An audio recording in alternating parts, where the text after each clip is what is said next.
പ്രിയപ്പെട്ടവരെ, നമ്മുടെ ഈ ഒരു ഷൂബിലെ ഏറ്റവും പ്രധാനപ്പെട്ട ഒരു ഭാഗത്താണ് നാം നിൽക്കുന്നത്. മാണിച്ചേട്ടൻ എന്താണ് ആ വിശ്വാസ പ്രത്യുത്തരം എന്ന് സൂചിപ്പിച്ചു. അതായത് ദൈവം ചെയ്യാനുള്ളതെല്ലാം ചെയ്തു കഴിഞ്ഞു. ഇനി ദൈവം ഈ ലോകത്ത് കൊണ്ടുവന്ന രക്ഷ നമുക്ക് ഓരോരുത്തർക്കും അനുഭവിക്കണമെങ്കിൽ നമ്മൾ എന്ത് ചെയ്യണം എന്നുള്ളത് വളരെ വ്യക്തിപരമായ കാര്യമാണ്. ഇവിടെ രണ്ടാമത്തെ ഒരു സെഷൻ വരുന്ന വിശ്വാസ പ്രത്യുത്തരം കുടുംബത്തിൽ എന്നുള്ളതാണ്. നമുക്കറിയാം, ആദ്യത്തെ ഒരു വിശ്വാസ പ്രത്യുത്തരം ആദവും ഹവ്വയും അടങ്ങുന്ന കുടുംബത്തിൽ നിന്നായിരുന്നു. അവരോട് ഒരാൾ വന്നിട്ട് ചോദിച്ചു, ഈ പഴം തിന്നണമെന്ന് പറഞ്ഞ് തൊടരുതെന്ന് പറഞ്ഞിട്ടുണ്ടോ, മണക്കരുതെന്ന് പറഞ്ഞിട്ടുണ്ടോ, തിന്നാ നിങ്ങൾ ദൈവത്തെ പോലെ ആകും എന്ന ഒരു ചോദ്യത്തിന് ആ കുടുംബം കൊടുത്ത പ്രത്യുത്തരമാണ്, ഓക്കെ തന്നേരെ, ഞങ്ങൾ കഴിച്ചോളാം. അത് സ്ത്രീ ആദ്യം കഴിച്ചോ പുരുഷൻ കഴിച്ചോ എന്നുള്ളതല്ല, അവരുടെ ആ പ്രത്യുത്തരം പാപത്തിലേക്ക്, തെറ്റിലേക്ക് അവരെ കൊണ്ടുപോയി. അബ്രാഹത്തിന്റെ കുടുംബത്തോട് ദൈവം ചോദിക്കുന്നുണ്ട്. അതിന് അബ്രാഹാം പ്രത്യുത്തരം നൽകുന്നുണ്ട്. മകനെ ബലിയർപ്പിക്കാൻ പറയുന്നു. അബ്രാഹാം നൽകുന്ന പ്രത്യുത്തരമാണ് മകനുമായി മോറിയ മലയിൽ പോവുക. അവിടെ 2-3 ചോദ്യം ചോദിക്കുന്നുണ്ട്. അബ്രാഹാം വേറെ ആരെയും കൂട്ടുന്നില്ല, മകനുമായിട്ടാണ് പോകുന്നത്. ഇനി ഭാര്യയോട് തന്നെ എല്ലാം പറഞ്ഞു എന്നും നമുക്കറിയത്തില്ല. പറഞ്ഞെങ്കിൽ നിശ്ചയമായിട്ടും മകനെ കൂടെ വിടാനുള്ള സാധ്യത ഇല്ല. ഭാര്യയോട് പറയാണ്, ഞാൻ കൊച്ചിനെ കൊണ്ടുപോയി ബലിയർപ്പിക്കാൻ പോവുക എന്ന് പറഞ്ഞു കഴിഞ്ഞാൽ സമ്മതിക്കുമോ? ഇല്ല. അവിടെ പോകുന്ന വഴിക്ക് പുത്രൻ ചോദിച്ചു, ഭാര്യ പറയും ഞാനും കൂടെ വരാന്ന് പറയും. ചിലപ്പോ അങ്ങനെ പറയാം, അല്ലാതെ പറയാം. പക്ഷെ പറഞ്ഞിട്ടുണ്ടോ ഇല്ലയോ എന്ന് നമുക്ക് അറിയത്തില്ല. പക്ഷെ അബ്രഹാം അവിടെ ചെന്നപ്പോ മകൻ ചോദിക്കുന്ന ചോദ്യമുണ്ട്, വിറകും തീയുമുണ്ട്, കുഞ്ഞാട് എവിടെ? ബലിയർപ്പിക്കാനുള്ള കുഞ്ഞാട് എവിടെ? അപ്പം നീതിമാനായ അല്ലെങ്കിൽ വിശ്വാസിയായ അബ്രാഹാം എന്ത് പറയണം? അത് നീയാണെന്ന് പറയണം. അങ്ങനെ പറഞ്ഞാൽ കുഞ്ഞൊറ്റ ഓട്ടം ഓടും. അബ്രാഹാം അങ്ങനെ പറഞ്ഞു ഇല്ല. പക്ഷെ അബ്രാഹത്തിന് നുണ പറയാൻ പറ്റുമോ? ഒരു കുടുംബമാണ്, ആ കുടുംബത്തിൽ നുണ പറയാൻ പറ്റുമോ? പറ്റിയല്ല. അബ്രാഹാം നുണ പറഞ്ഞോ? ഇല്ല. അബ്രാഹാം എന്ത് പറഞ്ഞു? ദൈവം തരുമെന്ന് പറഞ്ഞു. അത് പ്രത്യുത്തരമാണ്. അബ്രാഹത്തിന്റെ കുടുംബത്തിന്റെ പ്രത്യുത്തരമാണ്. ദൈവം തരുമെന്ന് പറഞ്ഞു. കൃത്യമായിട്ട് ദൈവം അത് നൽകി. ഇങ്ങനെ ഇങ്ങോട്ട് നമ്മൾ ബൈബിളിൽ മുഴുവൻ ഉടനീളം നമ്മൾ ബൈബിൾ കണ്ടുമുട്ടുമ്പോൾ ദൈവത്തിന്റെ സ്നേഹവും രക്ഷയും അനുഭവിക്കുന്നത് വ്യക്തിയാണെങ്കിലും കുടുംബമാണെങ്കിലും നൽകുന്ന പ്രത്യുത്തരം അനുസരിച്ചാണ്. സക്കൈവസിന്റെ കുടുംബം വിശുദ്ധ ബൈബിളിൽ നമുക്ക് കാണാം. സക്കൈവസിന്റെ കുടുംബം യേശു എന്ന് കഴിഞ്ഞപ്പോൾ യേശു അവിടെ ഇരുന്നു, സക്കൈവസിന്റെ വീട്ടിലെ ഭക്ഷണം കഴിച്ചു. അപ്പോൾ സക്കൈവസ് ഒരു പ്രത്യുത്തരം നൽകുകയാണ്, ഞാൻ ആരുടെയെങ്കിലും മകൻ വഞ്ചിച്ചെടുത്തിട്ടുണ്ടെങ്കിൽ പാവപ്പെട്ടവർക്ക് കൊടുക്കുന്നു. ഇത് സക്കൈവൂസ് കർത്താവിന്റെ അടുത്തിരുന്നപ്പോൾ നൽകുന്ന ഒരു സക്കൈവൂസിന്റെ മറുപടിയാണ്. എനിക്ക് തോന്നുന്നില്ല അവിടെ ഭാര്യയോടും മക്കളോടും ഒക്കെ സക്കൈവൂസ് ആലോചിച്ചോ. ചിലപ്പോൾ ആലോചിച്ചിട്ടുണ്ടാകാം, ആലോചിച്ചിട്ടില്ലായിരിക്കാം. അതിന്റെ ഒരു പരിണത ഫലം പിന്നീട് ബുദ്ധിമുട്ടും പ്രയാസവും പട്ടിണിയും ദാരിദ്ര്യവും ഒക്കെ ഉണ്ടാകാം. പക്ഷെ സക്കൈവൂസ് നൽകിയ പ്രത്യുത്തരത്തിനാണ് കർത്താവ് പറഞ്ഞത്, ഇന്ന് ഈ ഭവനത്തിന് രക്ഷ കൈവന്നിരിക്കുന്നു എന്ന് പറയുന്നത്. ഇനി സമറിയക്കാരിയായ സ്ത്രീയുടെ കാര്യം നോക്കുക. നട്ടുച്ചയ്ക്ക് വെള്ളം കോരാൻ വന്ന ആ മകളുടെ ഒരു പ്രത്യുത്തരത്തിന് മറുപടിക്ക് വേണ്ടി യേശുക്രിസ്തു അവിടെ കാത്തിരിക്കുകയാണ്. ഈ വെള്ളം നിനക്ക് വാങ്ങി കുടിച്ചാൽ പിന്നീട് ദാഹിക്കില്ലെന്ന് പറയുമ്പോൾ അവൾ പ്രത്യുത്തരം നൽകുന്നുണ്ട്, എന്നാൽ എനിക്കത് തരിക എന്ന് പറഞ്ഞ്. അത് അവളുടെ ജീവിതത്തെ. അപ്പം നമ്മൾ വിശ്വാസത്തോടെ നമ്മൾ നൽകുന്ന പ്രത്യുത്തരം വളരെ പ്രധാനപ്പെട്ടതാണ്. ബൈബിളിലും നമ്മൾ തളർവാദ രോഗിയെ നമ്മൾ കാണുന്നുണ്ട്. തളർവാദ രോഗിയോട് ഈശോ എന്നിട്ട് ചോദിക്കുന്നുണ്ട്, ഞാൻ നിനക്ക് വേണ്ടി എന്ത് ചെയ്തു തരണമെന്നാണ് നീ ആഗ്രഹിക്കുന്നത്? അവൻ നൽകുന്ന ഒരു പ്രത്യുത്തരം ഇതാണ്, ഞാൻ കുറെ കാലമായി ഇവിടെ കിടക്കുന്നു, എനിക്ക് ശേഷം വന്ന ഒരുപാട് പേര് വെള്ളത്തിൽ മാലാഖ വന്ന് ഇളക്കിയപ്പോൾ ഇറങ്ങി, എന്നെ ഇറക്കാൻ ആരുമില്ല. ഒരു പ്രത്യുത്തരമാണ്. ആ പ്രത്യുത്തരത്തിലാണ് ഈശോ അവനോട് പറയുന്നത്, നീ എഴുന്നേറ്റ് പോവുക എന്ന് പറയുന്നത്. അന്ധനായ മനുഷ്യന് വഴിയരികിൽ ഇരുന്ന് ഭിക്ഷ യാചിക്കുന്നുണ്ട്. ആ അന്ധനായ മനുഷ്യൻ പറഞ്ഞു, ദാവീദിന്റെ പുത്ര, പാപിയായ എന്നിൽ കനിയണമേ. ഈശോ ചോദിക്കുന്നുണ്ട്, ഞാൻ നിനക്ക് വേണ്ടി എന്ത് ചെയ്തു തരണമെന്നാണ് നീ ആഗ്രഹിക്കുന്നത്? ആ ചോദ്യത്തിന് അവൻ നൽകുന്ന പ്രത്യുത്തരമാണ്, എനിക്ക് കാഴ്ചയുണ്ടാകണം. അപ്പോൾ ഇവിടെ പ്രത്യുത്തരം നൽകാതെ നമ്മുടെ ജീവിതത്തിലേക്ക് ഈ രക്ഷ കൈവരികയില്ല. ആ പ്രത്യുത്തരത്തിന്റെ ഇന്നത്തെ ഏറ്റവും മനോഹരമായ ഭാഗമാണ് കുമ്പസാരം എന്ന് പറയുന്നത്. നമുക്ക് നല്ല വിശ്വാസവും ഉറപ്പും ബന്ധവുമുള്ള ഒരാളോടെ നമ്മുടെ ജീവിതത്തിന്റെ കുറവുകൾ, ബലഹീനതകൾ, പാപങ്ങൾ, ഏറ്റവും മോശമായ ജീവിതം പങ്കുവെക്കാനാവും. അത് ക്രൂശിതനും ഉദ്ധിതനും മഹത്വപൂർണനുമായ നമ്മെ രക്ഷിക്കുന്ന, നമ്മെ ശിക്ഷിക്കാൻ കഴിവുള്ളവനായ യേശു ക്രിസ്തുവിന്റെ കുമ്പസാരക്കൂട്ടിലിരിക്കുന്ന കർത്താവിന്റെ അടുത്ത് എന്ന് നാം പറയുകയാണ്, എനിക്ക് തെറ്റുപറ്റി. പാവനിയായ സ്ത്രീ നൽകിയ പ്രത്യുത്തരം അതാണ്. പാവനിയായ സ്ത്രീ വാക്കുകൊണ്ട് ഒരു പ്രത്യുത്തരം നൽകിയില്ല. പക്ഷെ അവൾ കണ്ണുനീര് കൊണ്ട് കാല് നനച്ചു, തലമുടി കൊണ്ട് അത് തുടച്ചു, സുഗന്ധദ്രവ്യം, അവൾക്കുണ്ടായിരുന്ന സമ്പാദ്യം അതുകൊണ്ട് അവൾ യേശുവിന്റെ കാലിൽ പൂശി. അതൊരു പ്രത്യുത്തരമാണ്. ആ വ്യക്തിയുടെ ജീവിതത്തിന്റെ പ്രത്യുത്തരമാണ്. ഇനി ഈശോ ഏറ്റവും അടുത്ത് നിന്നിരുന്ന ഒരു കുടുംബമാണ് ലാസറിന്റെ കുടുംബം. അവിടെ ഒരുപാട് തവണ ഈശോ പോയതായി വിശുദ്ധ ഗ്രന്ഥത്തിൽ നാം വായിക്കുന്നുണ്ട്. അവിടെ ലാസർ മരിച്ചു കഴിയുമ്പോ ഈശോ അവരോട് പറയുന്നുണ്ട്, ആ കല്ലെടുത്ത് മാറ്റ്. ഈശോ പറയുന്ന ആ ചോദ്യത്തിന് അവർ നൽകുന്ന പ്രത്യുത്തരമാണ് ആ കല്ലെടുത്ത് മാറ്റൽ. അപ്പൊ അവര് പറയുന്നുണ്ട്, ഇത് 4 ദിവസമായി, ചീഞ്ഞളിഞ്ഞ് മോശമായിട്ടുണ്ട്. പക്ഷെ നമ്മുടെ ചീഞ്ഞളിഞ്ഞ ജീവിതങ്ങളെ കുമ്പസാരക്കൂടിന്റെ മുമ്പിൽ ചെന്ന് കല്ലെടുത്തു മാറ്റി നാം അത് പങ്കുവെക്കുമ്പോഴാണ് കർത്താവിന്റെ രക്ഷയുടെ അനുഭവം നമുക്കുണ്ടാകുന്നത്. യേശുക്രിസ്തു മരിച്ചതുകൊണ്ടും അവിടുന്ന് ഉദ്ധാനം ചെയ്തതുകൊണ്ടും മഹത്വീകരിക്കപ്പെട്ട ആത്മാവിനെ നമുക്ക് നൽകിയത് കൊണ്ടും ഈ രക്ഷ നമുക്ക് വ്യക്തിപരമായി നമ്മുടെ ജീവിതത്തിൽ സ്വന്തമാക്കാനാവില്ല.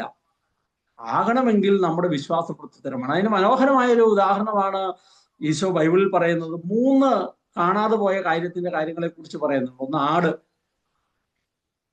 ആടിന് പ്രത്യുത്തരം നൽകാൻ പറ്റില്ല, കരയാൻ മാത്രമേ പറ്റുള്ളൂ.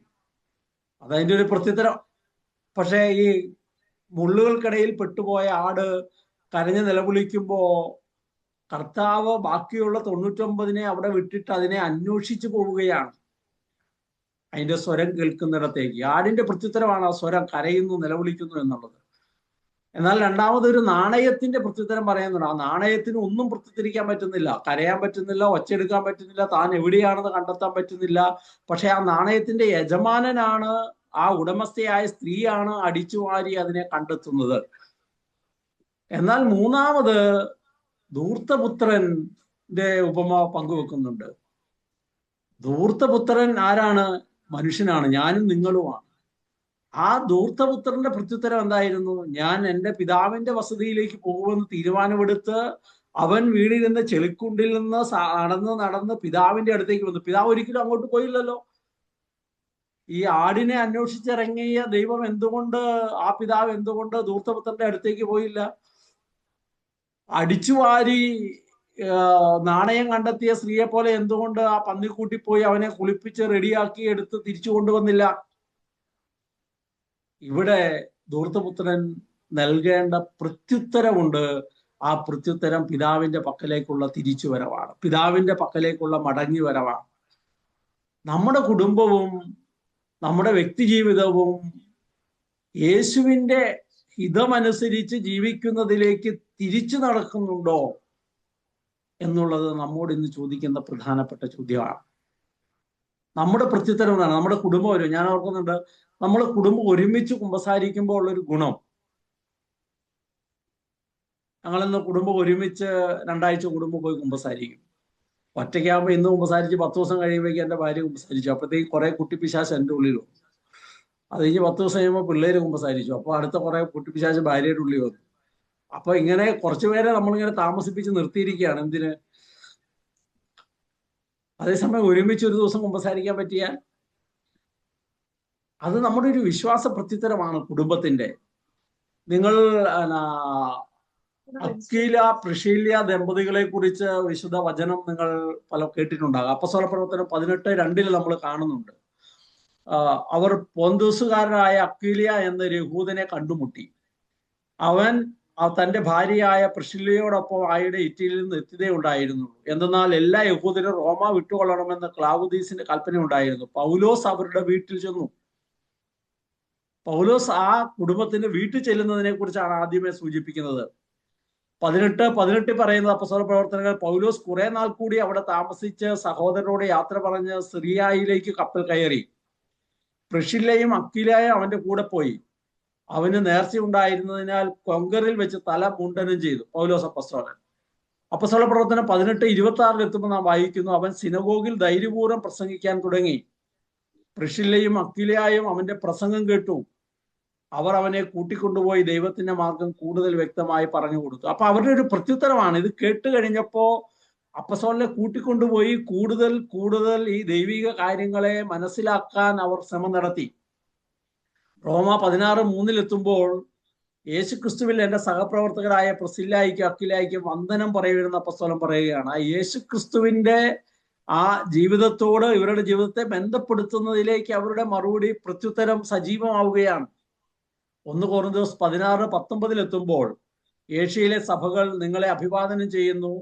അക്വിലായും പ്രിസ്കായും അവരുടെ വീട്ടിലുള്ള സഭയും കർത്താവിൽ നിങ്ങളെ ഹൃദയപൂർവ്വം അഭിവാദനം ചെയ്യുന്നു. നോക്കിയ സാവധാനം ആ കുടുംബം ആരായി മാറുകയാണ്? ഒരു വ്യക്തി, ഭാര്യയും ഭർത്താവും രണ്ടുപേര്, അവരുടെ പ്രത്യുത്തരം അനുസരിച്ച് അവർ കർത്താവിനോടുള്ള ബന്ധത്തിൽ വളർന്ന് അവിടെ ഒരു സഭയായി വളരുകയാണ്. വാസ്തവത്തിൽ കുടുംബം എന്ന് പറയുന്നത് ഒരു പ്രത്യുത്തരത്തിൽ ആരംഭിച്ചതല്ലേ? ഏത് ദൈവവിളി അങ്ങനെയാണ് അല്ലേ? ബി ചേച്ചിയോട് വർഷങ്ങൾക്ക് മുമ്പ് വിവാഹത്തിന് ഒരുമിച്ച് നിൽക്കുമ്പോൾ ചോദിച്ചു, പൂർണ്ണമായ മനസ്സോടും സമ്മതത്തോടും കൂടെ അല്ലേ ഭർത്താവായി സ്വീകരിക്കാൻ? യെസ് എന്ന് കൊടുത്ത പ്രത്യുത്തരം യെസ് ആയതുകൊണ്ട് മാത്രമാണ് ആ വ്യക്തിയെ വിവാഹം കഴിക്കാൻ പറ്റിയത്. നോ എന്ന് പറഞ്ഞായിരുന്നെങ്കിലോ നടക്കേലായിരുന്നു. നമ്മുടെ കുടുംബം ആരംഭിച്ചത്, ഒരു ബന്ധം ആരംഭിച്ചത് ഒരു പ്രത്യുത്തരത്തിൽ നിന്നാണ്. നമ്മുടെ ഏത് സൗഹൃദവും അങ്ങനെ ഒരു പ്രത്യുത്തരത്തിൽ നിന്നാണ് ആരംഭിക്കുന്നത്. അപ്പൊ കുടുംബം അങ്ങനെയാണ്, പൗരോഹിത്യം അങ്ങനെയാണ്, സന്യാസം അങ്ങനെയാണ്. ഇനി മാർപ്പാപ്പയായ ഒരാൾ തെരഞ്ഞെടുത്തിട്ട് അവര് പറഞ്ഞു ഇങ്ങനെ പാപ്പയായി തെരഞ്ഞെടുക്കപ്പെട്ടു, എങ്ങനെ സ്വീകരിക്കുന്നു എന്ന് ചോദിക്കുമ്പോൾ ഇല്ലെന്ന് പറഞ്ഞാൽ എന്ത് നടക്കും? പറഞ്ഞിട്ട് കാര്യമില്ല, നടക്കില്ല. ഇനി ഇപ്പൊ ഇലക്ഷൻ, എല്ലാത്തിനും അതിൻ്റെതായ പ്രത്യുത്തരമുണ്ട്. അവരെ പ്രതിജ്ഞ എടുക്കുന്നുണ്ട്. പ്രിയപ്പെട്ടവരെ, നമ്മുടെ ജീവിതം സ്വർഗരാജ്യത്തിലേക്കുള്ള യാത്രയാണ്. നമ്മൾ തിരിച്ച് സ്വർഗരാജ്യത്തിലെത്തണം. അവിടെ എത്തണമെങ്കിൽ ദൈവത്തിന്റെ സ്നേഹം അനുഭവിച്ചും ആ സ്നേഹം അതേ അളവിൽ പങ്കുവെച്ചും ജീവിക്കണമെന്ന് നാം കേട്ടു. ഇത് പങ്കുവെച്ച് ജീവിക്കുന്നതിന് തടസ്സം പാപാവസ്ഥയാണ്. എന്നാൽ അമ്മയുടെ ഉദരത്തിൽ ഉരുവായപ്പോഴേ പാപത്തിന്റെ പിടിയിലായിപ്പോയ നമ്മെ യേശുക്രിസ്തു വന്ന് രക്ഷിച്ചു കഴിഞ്ഞെന്ന് പറഞ്ഞ് നമുക്ക് സ്വർഗം സ്വന്തമാക്കാനാവില്ല. യേശുക്രിസ്തു നമുക്ക് നേടിത്തന്നു എന്ന് പറഞ്ഞ് നമുക്ക് സ്വന്തമാക്കാനാവില്ല. ആവണമെങ്കിൽ നമ്മുടെ വ്യക്തിപരമായ പ്രത്യുത്തരം വളരെ പ്രധാനപ്പെട്ടതാണ്. നമ്മുടെ കുടുംബത്തിന്റെ പ്രത്യുത്തരം വളരെ പ്രധാനപ്പെട്ടതാണ്. അപ്പൊ നമ്മുടെ ജീവിതം സുവിശേഷമാകുന്ന ഒരു ജീവിതം കൊണ്ടാണ് ഈ പ്രത്യുത്തരം നമ്മൾ നിർവഹിക്കുന്നത്. കുമ്പസാരക്കൂട്ടിൽ നാം പാപങ്ങൾ ഏറ്റുപറയുന്നു. കൂടുതൽ വിശുദ്ധിയോടെ ജീവിക്കാനായിട്ടുള്ള പരിശ്രമമാണ് സുവിശേഷത്തിന്റെ അനുഗുണമായ ജീവിത ശൈലി നമ്മുടെ ജീവിതത്തിൽ ഉണ്ടാവുക. ഈശോ മരിച്ചതിന് ശേഷം ചെയ്ത അത്ഭുതം നമുക്കറിയാം. ഉയർക്കുന്നതിന് മുമ്പ് തന്റെ വിലാപ്പുറത്ത് കുന്തം കൊണ്ട് കുത്തിയവനെ ഈശോ കണ്ണിന് കാഴ്ച കൊടുത്തു എന്ന് ചരിത്രം രേഖപ്പെടുത്തുന്നുണ്ട്. അതൊരു വിശ്വാസ പ്രത്യുത്തരമാണ്. അവിടുന്ന് അതേ പറഞ്ഞു, സത്യമായ ഇവൻ ദൈവപുത്രനാണ്. ഇങ്ങനെ വേദനിപ്പിച്ചവരെ സുഖപ്പെടുത്തുന്ന ജീവിതം നമുക്ക് നമ്മുടെ ഉള്ളിൽ വളർത്തണമെങ്കിൽ അത് വിശ്വാസ പ്രത്യുത്തരം കണ്ടേ പറ്റത്തുള്ളൂ. അല്ലെ? നമ്മളെ ആരാ കുന്തം കൊണ്ട് കുത്താൻ സാധ്യതയുള്ളത്? ജോസ് പോലെ ഏട്ടാ, ആര് കുത്തും? നമ്മുടെ ജീവിതത്തോടെ ഏറ്റവും അടുത്തു നിൽക്കുന്നവരാണ്.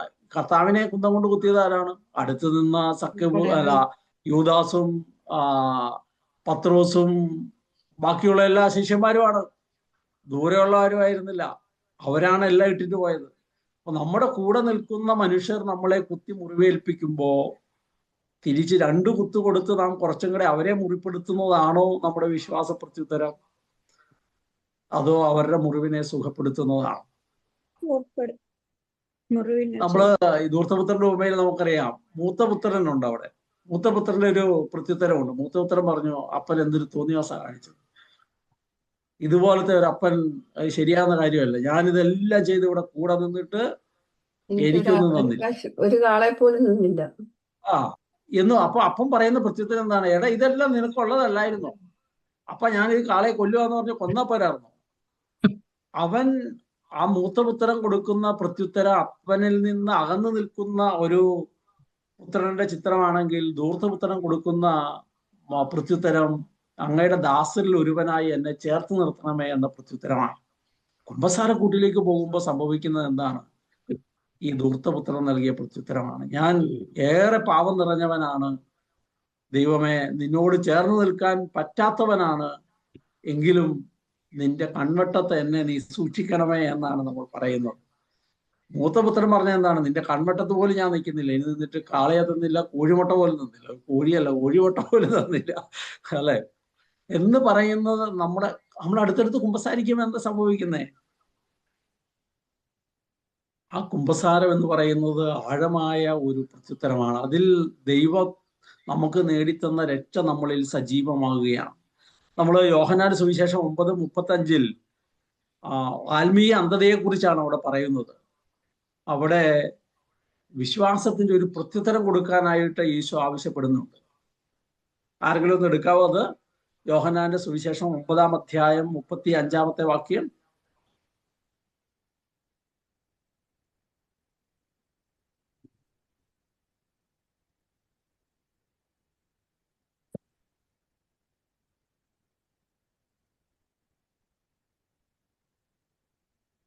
കിട്ടിയോ?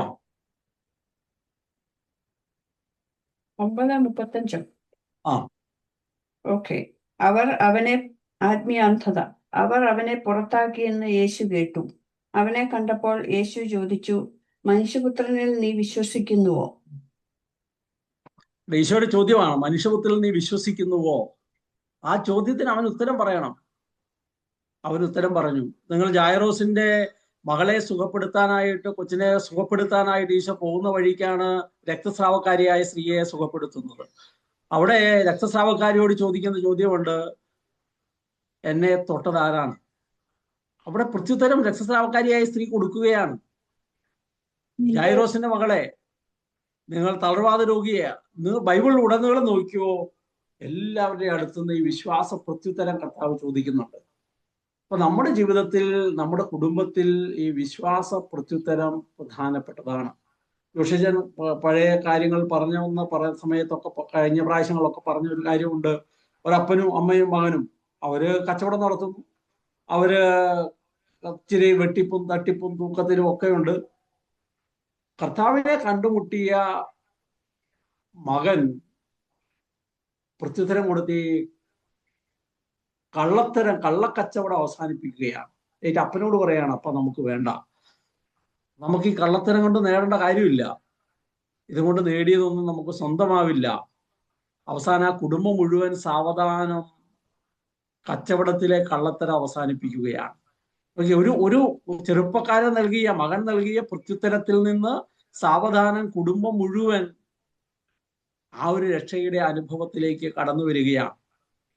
കർത്താവായ യേശുവിൽ നീ വിശ്വസിക്കുക, നീയും നിന്റെ കുടുംബവും രക്ഷപ്പെടുമെന്ന് പറയുമ്പോൾ നമ്മൾ ഓരോരുത്തരും നൽകുന്ന വിശ്വാസ പ്രത്യുത്തരം അത് നമ്മുടെ കുടുംബത്തെ സമൂലമായി, ഞാൻ സൂചിപ്പിച്ചതുപോലെ നാം കുടുംബം ആരംഭിച്ചത് ഒരു പ്രത്യുത്തരത്തിൽ നിന്നാണ്.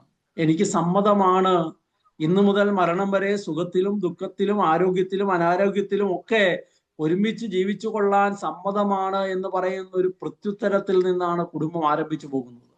ആ സമ്മതമില്ലായ്മ എപ്പം നമ്മൾ നമ്മുടെ ഉള്ളിലും പുറത്തും കൊണ്ടുവരുന്നുവോ അപ്പം കുടുംബത്തിന്റെ സന്തോഷവും സമാധാനവും നഷ്ടമാകും.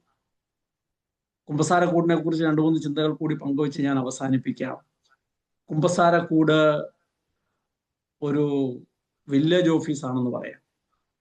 നമ്മുടെ അക്കൗണ്ടും കണക്കും ഒക്കെ ഉള്ളത് നമ്മുടെ വില്ലേജ് ഓഫീസിലാണ്. നമ്മൾ കൃത്യമായ കണക്ക് കൊടുക്കണം. നമ്മൾ കുമ്പസാരിക്കുമ്പോൾ പാപത്തിന്റെ എണ്ണവും തരവും തിരിക്കണം എന്ന് പറയും.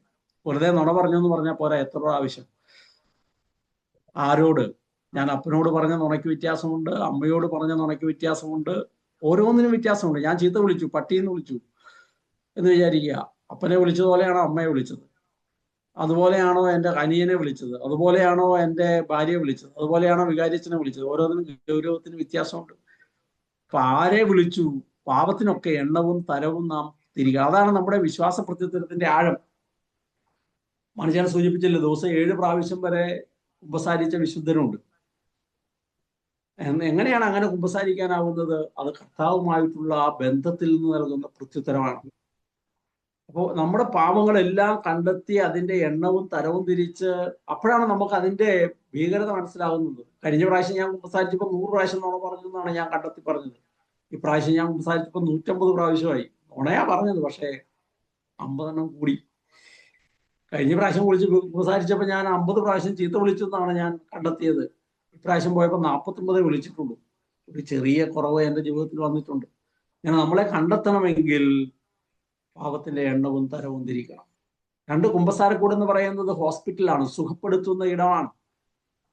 ഭൂലോകത്തിൽ ഇത്രയധികം സൗഖ്യം നൽകുന്ന വേറെ ഇടം എവിടെയുള്ളത്? അത് ശരീരത്തിന് മാത്രമല്ല, മനസ്സിന് മാത്രമല്ല, ആത്മാവിന് 3 മേഖലകളിലും സമ്പൂർണമായി സൗഖ്യം പ്രദാനം ചെയ്യുന്നവൻ, ഫ്രീ ആയിട്ട്. കൺസൾട്ടേഷൻ ഫീസ് ഇല്ലെന്ന്. ഇന്ന് ഇവിടെയൊക്കെ 250 രൂപ 300 രൂപയൊക്കെയാണ് കൺസൾട്ടേഷൻ ഫീസ്. ഒരു ഹോസ്പിറ്റലിൽ പോയി ഒരു ഡോക്ടറെ കാണുമെങ്കിൽ എനിക്കൊന്ന് അമേരിക്കയിലൊക്കെ നിങ്ങളെ സംബന്ധിച്ച് എത്ര ദിവസം മുമ്പ്, എത്ര നാൾ മുമ്പ് അപ്പോയിന്റ്മെന്റ് എടുക്കണം. ഇത് വിത്തൗട്ട് അപ്പോയിന്റ്മെന്റ് അവിടെ കാത്തിരിക്കുകയാണ് നമ്മുടെ രോഗം കേട്ട് നമ്മളെ സുഖപ്പെടുത്താൻ. ക്യാൻസറുമായി പോകുന്ന രോഗി വയറുവേദനയാണെന്നും പറഞ്ഞ് ഡോക്ടറെ പറ്റിക്കാൻ നോക്കിയാൽ പറ്റുന്നത് ആർക്കാണ്? ആർക്ക് പറ്റും? ഡോക്ടർക്കാ. നമ്മുടെ അതുകൊണ്ട് കള്ളക്കുമ്പസാരം നടത്തരുത് നമ്മൾ പറയും. കുമ്പസാരത്തിൽ ചിലപ്പോഴെങ്കിലും സംഭവിക്കുന്ന യാഥാർത്ഥ്യം, എൻ്റെ ഭാര്യ എന്നെ ചീത്ത പറഞ്ഞതുകൊണ്ട് ഞാൻ തിരിച്ച് 2 ചീത്ത പറഞ്ഞു. അപ്പൊ രോഗം ആരുടെയാ? ഭാര്യയുടെയാണ്. കുമ്പസാരിക്കാൻ പോയ ഭർത്താവ്. മക്കള് പറഞ്ഞിട്ടൊന്നും കേട്ടില്ല, അനുസരിച്ചില്ല. അതുകൊണ്ട് എനിക്ക് ദേഷ്യം വന്ന് പെട്ടെന്ന് അങ്ങ് പൊട്ടിത്തെറിച്ചു, ഞാൻ ചീത്ത പറഞ്ഞു. ഇതാണ് കുമ്പസാരത്തിൽ പറയുന്നത്. അങ്ങനെയല്ല കുമ്പസാരത്തിൽ പറയേണ്ടത്. ഞാൻ ചീത്ത പറഞ്ഞു, എൻ്റെ മക്കളെ ഇത്ര ആവശ്യം ഞാൻ ചീത്ത വിളിച്ചു എന്നാ പറയേണ്ടത്. പക്ഷെ ഞാൻ പറഞ്ഞ രോഗവിവരം മക്കളുടെ രോഗവിവരമാണ്. എനിക്കുള്ള ക്യാൻസർ രോഗത്തിന് ഞാൻ ഡോക്ടറെ അടുത്ത് പോയിട്ട് മക്കളുടെ വയറുവേദനയുടെ കാര്യം പറഞ്ഞിട്ട് വല്ല കാര്യമുണ്ട്? അതുകൊണ്ട് നമ്മുടെ കുമ്പസാരം നമ്മൾ ഗൗരവപൂർവ്വം ശ്രദ്ധിക്കേണ്ടതുണ്ട്. ഞങ്ങളുടെ രോഗവിവരമെല്ലാം കൃത്യമായി, വ്യക്തമായി, നന്നായി നാം പറയുക എന്നുള്ളത് കുമ്പസാരക്കൂട്ടിൽ നമ്മുടെ പ്രത്യുത്തരമാണ്. അത് എത്രമാത്രം നന്നായി നാം നമ്മുടെ രോഗവിവരം കണ്ടെത്തി പറയുന്നു, അതനുസരിച്ച് സൗഖ്യം ഉറപ്പാണ്. ഈ ധ്യാന കേന്ദ്രത്തിൽ അതാണ് സംഭവിക്കുന്നത്. നമ്മളെ ഒരുക്കി നമ്മുടെ പാവങ്ങൾ കണ്ടെത്തി നന്നായി കുമ്പസാരിക്കാൻ സഹായിക്കുന്നു. അതുകൊണ്ടാണ് അവിടെ സൗഖ്യങ്ങൾ കൂടുന്നത്. അടുത്തത് കുമ്പസാരക്കൂട് എന്ന് പറയുന്നത് വെൽഡിംഗ് സ്റ്റേഷനാണ്. ബന്ധങ്ങൾ മാണിച്ചേട്ടൻ സൂചിപ്പിച്ചു. സ്വർഗത്തിൽ പോകണമെങ്കിൽ 4 ബന്ധങ്ങൾ ശരിയാകണം. ദൈവത്തോട്, തന്നോട് തന്നെ, മറ്റു മനുഷ്യരോട്, ഈ പ്രപഞ്ചത്തോട്. ഈ ബന്ധം ശരിയാക്കാൻ ഒറ്റ സ്ഥലമേ ഉള്ളൂ, അത് കുമ്പസാരക്കൂടാണ്. നമ്മുടെ തകർന്നു പോയ ബന്ധങ്ങൾ നമ്മളോട് തന്നെയാകാം. നമ്മളോട് ഒരുപാട് നെഗറ്റീവ് കാര്യങ്ങൾ പറയുന്നുണ്ടാകാം. എന്നെ ആരും സ്നേഹിക്കുന്നില്ല, എന്നെ ആരും പരിഗണിക്കുന്നില്ല, എന്നെ ആരും മനസ്സിലാക്കുന്നില്ല, എന്നെ ആർക്കും വേണ്ട, ഞാൻ ഈ വീട്ടിൽ ഉപകാരമില്ലാത്ത ആളാണ്, എന്നെ ഒന്നിനും കൊള്ളില്ല, ഞാൻ പ്രായമായി, രോഗിയായി, ഞാൻ നല്ലതല്ല, ഇത്തരത്തിലുള്ള നെഗറ്റീവ് അത് കുമ്പസാരക്കൂട്ടിൽ നാം പങ്കുവെക്കേണ്ട കാര്യമാണ്. ദൈവത്തോട് നമുക്ക് ഒരുപാട് മേഖലകളിൽ നമ്മളെ സംബന്ധിച്ച് പരാതിയുണ്ട്. ഇത്രയും കഷ്ടപ്പെട്ടു, സാമ്പത്തിക ബുദ്ധിമുട്ടുണ്ടാകുന്നു, ഇത്രയും പ്രാർത്ഥിച്ചു, പിള്ളേരെ വളർത്തി, പിള്ളേരെല്ലാം വേറെ പല വഴിക്കാണ് പോകുന്നത്, എത്ര കാലമായി കർത്താവെ പ്രാർത്ഥിക്കുന്നു, എൻ്റെ ഭർത്താവ് ഇങ്ങനെ പോകുന്നത്, ഭാര്യ ഇങ്ങനെ പോകുന്നത് എന്തുകൊണ്ട്? ഇങ്ങനെ ഒരുപാട് പരാതികൾ നമുക്കുണ്ടാകും. അത് കുമ്പസാരക്കൂട്ടി പറയണം. ദൈവത്തോടുള്ള ബന്ധമാണ്. മറ്റു മനുഷ്യരോടുള്ള നമ്മുടെ ബന്ധം, നമ്മുടെ കൂടെ ജീവിക്കുന്ന, ദൂരെ എങ്ങും പോകണ്ട, നമ്മുടെ കൂടെ ജീവിക്കുന്ന മനുഷ്യരോടുള്ള നമ്മുടെ ബന്ധം സ്നേഹത്തിന്റെ ബന്ധമാണ്. ഈ പ്രപഞ്ചത്തെ നാം സ്നേഹിക്കുന്നുണ്ടോ? പ്രപഞ്ചത്തെ നശിപ്പിക്കുകയാണോ? പ്രപഞ്ചത്തെ നമ്മുടെ സുഖത്തിനും സന്തോഷത്തിനും വേണ്ടി ദുരുപയോഗിക്കുകയാണോ? നാം അത് കണ്ടെത്തി വിശുദ്ധ കുമ്പസാരക്കൂട്ടിൽ നമ്മൾ ഏറ്റുപറയണം. കുമ്പസാരക്കൂട് ഒരു വാഷിംഗ് മെഷീനാണ്, അലക്കന്തരമാണ്. പാപബോധത്തിന്റെ, പശ്ചാത്താപത്തിന്റെ, അനുതാപത്തിന്റെ സോപ്പ് പൊടിയും വെള്ളവും ഒക്കെ ഒഴിച്ച് കുതിർത്തു വെച്ചിട്ട് നാം നമ്മളെ തന്നെ നന്നായി അലക്കിയെടുക്കുന്ന ഇടമാണ് കുമ്പസാരം. അതുകൊണ്ട് വിശുദ്ധരൊക്കെ തലേ ദിവസമേ കുമ്പസാരിക്കാൻ ഒരുങ്ങുമായി. നമ്മുടെ വിശ്വാസ പ്രത്യുത്തരത്തിന്റെ ആ തീവ്രതയും ആഴവും അനുസരിച്ച് ദൈവത്തിന്റെ കൃപാവരം നമ്മളിൽ സജീവമാകും.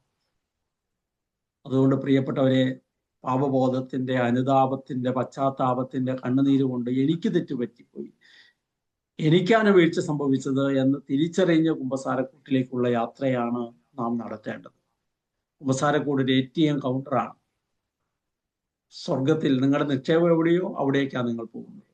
സ്വർഗത്തിൽ നിക്ഷേപം കൂട്ടണമെങ്കിൽ നരകത്തിലെ ഡിപ്പോസിറ്റ് പിൻവലിക്കണം. അതാണ് മൂലപാവങ്ങൾ. നരകത്തിലെ ഡിപ്പോസിറ്റ് പിൻവലിക്കലാണ്. നരകത്തിലെ ഡിപ്പോസിറ്റ് പിൻവലിക്കാനാണ് ദൈവപ്രമാണങ്ങൾക്കെതിരായ ജീവിതം നാം നടത്തിയിട്ടുണ്ടെങ്കിൽ കണ്ടെത്തുന്നത്. തിരുസഭയുടെ കൽപ്പനയ്ക്കെതിരായി ജീവിച്ചിട്ടുണ്ടെങ്കിൽ കണ്ടെത്തുന്നത്. നാം മാണിചേട്ടൻ പറഞ്ഞുപോയ 8 കാര്യങ്ങളും വിലയിരുത്തുമ്പോൾ നമ്മുടെ ജീവിതത്തിൽ തെറ്റ് വന്നിട്ടുണ്ടെങ്കിൽ നമ്മൾ കുമ്പസാരക്കൂട്ടിൽ പോയി ആ നരകമാകുന്ന ബാങ്കിൽ ഡിപ്പോസിറ്റ് ചെയ്ത തുകയൊക്കെ പിൻവലിക്കുമ്പോൾ സ്വർഗമാകുന്ന ബാങ്കിൽ ഡിപ്പോസിറ്റ് കൂടും. പിന്നെ നമ്മൾ ചെയ്യുന്ന പുണ്യങ്ങളും നന്മകളും സ്നേഹത്തിന്റെ പ്രവർത്തനങ്ങളും വഴി ഈ ഡിപ്പോസിറ്റ് വർദ്ധിപ്പിക്കും. അതുകൊണ്ട് എപ്പോഴൊക്കെ നമ്മുടെ ജീവിതത്തിന്റെ ശ്രദ്ധയില്ലായ്മ കൊണ്ടും അറിഞ്ഞോ അറിയാതെയോ ഒക്കെ നാം നരകത്തിൽ ഡിപ്പോസിറ്റ് ചെയ്തിട്ടുണ്ടെങ്കിൽ, ഓരോ പാവവും നരകത്തിൽ നാം ഡിപ്പോസിറ്റ് ചെയ്യുകയാണ്. നരകമാകുന്ന ATM കൗണ്ടറിൽ ഡിപ്പോസിറ്റ് ചെയ്യുകയാണ്. ആ ഡിപ്പോസിറ്റ് എത്രയും പെട്ടെന്ന് പോയി പിൻവലിച്ചോണം. കാരണം എപ്പോൾ മരിക്കുന്നു നമുക്ക് ആർക്കും ഉറപ്പില്ല. അതുകൊണ്ട് നരകത്തിൽ ഡിപ്പോസിറ്റ് ഇട്ട് 1 കോടി രൂപ നരകത്തിൽ ഇട്ടിട്ട് മരിക്കാൻ പോകരുത്. നരകത്തിലെ അക്കൗണ്ട് 0 ആക്കി വെക്കാൻ നമ്മെ സഹായിക്കുന്ന ഇടമാണ് കുമ്പസാരക്കൂട്. അതുകൊണ്ട് പ്രിയപ്പെട്ടവരെ, നമ്മുടെ കുടുംബം വിശ്വാസ പ്രത്യുത്തരത്തിൽ വളരുന്ന കുടുംബമാണ്. പരസ്പരം പ്രോത്സാഹിപ്പിക്കണം കുമ്പസാരിക്കാൻ. എല്ലാവരും കുമ്പസാരിക്കുന്നുണ്ടോ എന്ന് നിരന്തരം അന്വേഷിക്കണം. ഒരുമിച്ച് പോയി കുമ്പസാരിക്കാനുള്ള സാഹചര്യങ്ങൾ വളർത്താൻ പ്രാർത്ഥിക്കുകയും പരിശ്രമിക്കുകയും ചെയ്യണം. നമ്മൾ അങ്ങനെ നമ്മുടെ ജീവിതത്തെ ആഴമുള്ള ഒരു പ്രത്യുത്തരത്തിലൂടെ കർത്താവിന്റെ രക്ഷ സ്വന്തമാക്കാൻ നമുക്ക് നമ്മളെ തന്നെ ഒരുക്കാം. ഒരു നിമിഷം നമ്മുടെ കണ്ണുകളെ നമുക്കൊന്ന് അടയ്ക്കാം. കർത്താവിനോട് പറയാം, കർത്താവെ, എൻ്റെ വ്യക്തിപരമായ കഴിവ് കൊണ്ട് ഇത് സാധ്യമല്ല. വിശ്വാസ പ്രത്യുത്തരം അബ്രഹാം, മാതാവ്, യോസേപ്പ് പിതാവ് ഒക്കെ വിശ്വാസ പ്രത്യുത്തരം നൽകി. അപ്പസ്തോലന്മാർ വിശ്വാസ പ്രത്യുത്തരം നൽകി. എനിക്ക് മുമ്പേ ജീവിച്ചു പോയ വിശുദ്ധരൊക്കെ വിശ്വാസ പ്രത്യുത്തരം നൽകുന്നത് അവരുടെ ജീവചരിത്രത്തിലൂടെ ഞാൻ മനസ്സിലാക്കുന്നുണ്ട്. കർത്താവെ, ഇന്ന് ഞാൻ എൻ്റെ ജീവിതം കൊണ്ട് വിശ്വാസത്തിൻ്റെ പ്രത്യുത്തരം നൽകേണ്ടതാണ്. എൻ്റെ കുടുംബത്തെ വിശ്വാസ പ്രത്യുത്തരത്തിൽ വളർത്തേണ്ടതാണ്. അതെൻ്റെ ഉത്തരവാദിത്തമാണ്. കർത്താവെ, അങ്ങ് എനിക്ക് വേണ്ടി കാൽവരി മലയിൽ തൻ്റെ ജീവൻ സമർപ്പിച്ച് നേടിത്തന്ന, 3-ാം ദിനം ഉത്ഥാനം ചെയ്ത് പാപത്തിൻ്റെ പിടിയിൽ നിന്ന് എന്നെ രക്ഷിച്ചു എന്ന് അങ്ങ് എന്നോട് പങ്കുവെച്ച സന്തോഷത്തിൻ്റെ ഉത്ഥാനത്തിൻ്റെ വാർത്ത എൻ്റെ ജീവിതത്തിൻ്റെ അനുഭവമാകാൻ, പാപത്തിൽ വീഴാതെ ജീവിക്കാൻ ആത്മാവിനെ നൽകി അങ്ങയുടെ സ്നേഹത്തിന് മുമ്പിൽ നിൽക്കുമ്പോൾ എൻ്റെ ജീവിതത്തിൽ വന്നുപോയ പാപങ്ങൾ, നിന്റെ സ്നേഹത്തിനെതിരായി എൻ്റെ ജീവിതത്തിൽ ഉണ്ടായിട്ടുള്ളതെല്ലാം കണ്ടെത്താൻ സക്കേവൂസിനെ പോലെ, പാപിനിയായ സ്ത്രീയെ പോലെ, സമരിയാക്കാരിയെ പോലെ, അന്ധനായ മനുഷ്യനെ പോലെ, തളർവാദ രോഗിയെ പോലെ, രക്തസ്രാവക്കാരിയായ സ്ത്രീയെ പോലെ, ധൂർത്തപുത്രനെ പോലെ പ്രത്യുത്തരിക്കാൻ എന്നെ സഹായിക്കണമേ. എന്നെ സഹായിക്കണം.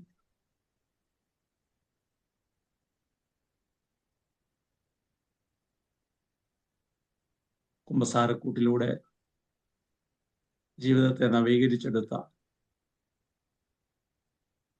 ഇന്നോളം സഭയിൽ വിശുദ്ധരും വാഴ്ത്തപ്പെട്ടവരും രക്തസാക്ഷികളുമാക്കിയ വൈദികരും മെത്രാന്മാരും പിതാക്കന്മാരുമായവരുടെ മാധ്യസ്ഥം ഞങ്ങൾ കേൾക്കുകയാണ്.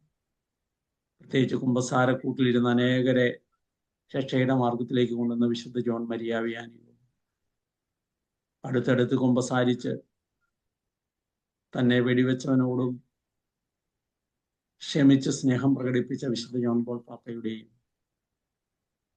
മറ്റെല്ലാ വിശുദ്ധരുടെയും മാധ്യസ്ഥം തേടും ഞങ്ങൾക്കായി പ്രാർത്ഥിക്കണം. പിതാവിൻ്റെയും പുത്രൻ്റെയും പരിശുദ്ധാത്മാവിൻ്റെയും നാമത്തിൽ ആമേൻ.